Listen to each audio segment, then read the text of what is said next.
Zepecki, joins us live ahead of the August primary, and he's here to talk about last night's debate. So, Joe, of course, many all across the state were tuned in last night. First, actually, let me take you back. Actually, I appreciate you joining us this morning. Good morning to you. Let's start with that. Exactly. So, of course, many people were probably tuned in yesterday, maybe not knowing who they were going to vote for, but some may be coming in with their favorite candidate in mind, but open to others. So do you think after watching last night, there was one candidate potentially that stood out more than another, or more than the others? I think the one who probably stood out the most to Democratic primary voters was Stephen Olakara, by virtue of he's been the least well known. And so people who are getting their ballots ready or have their ballots because they got them in the mail might be looking at this and going, who's this Olakara fella? And Stephen did a really nice job of going back to his core message over and over again. And by being sort of the new, fresh candidate on stage, I think he probably had the best night. I also thought that Mandela Barnes and Sarah Godlewski did really, really well at exactly what they needed to. Joe, the abortion rights issue, of course, has taken center stage in races across the country. No different here. They talked about it last night. Is it going to be a key issue, though, for voters? We've seen in the polls, the Marquette University poll, that the economy and inflation is the #1 deciding factor.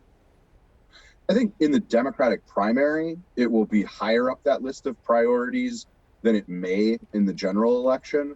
But listen, there are a lot of people who are really, really angry that the Supreme Court took away a right that women have enjoyed in this country for almost 50 years. When people are angry, they vote. That's a good thing for Democrats and a warning sign for Republicans as that fall campaign shapes up. Yeah, certainly a topic a lot of people are talking about right now. Another one, crime and gun control, huge topics, especially here locally.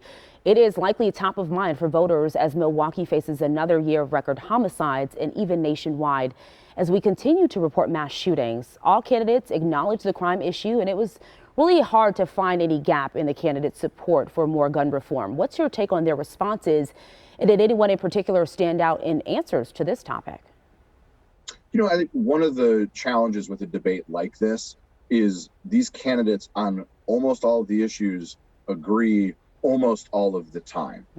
I would have liked to see a little bit more praise for the work that President Joe Biden and Democrats in Congress were able to get done recently. We haven't had sort of anti-gun, mass violence, gun safety legislation in almost 2 decades.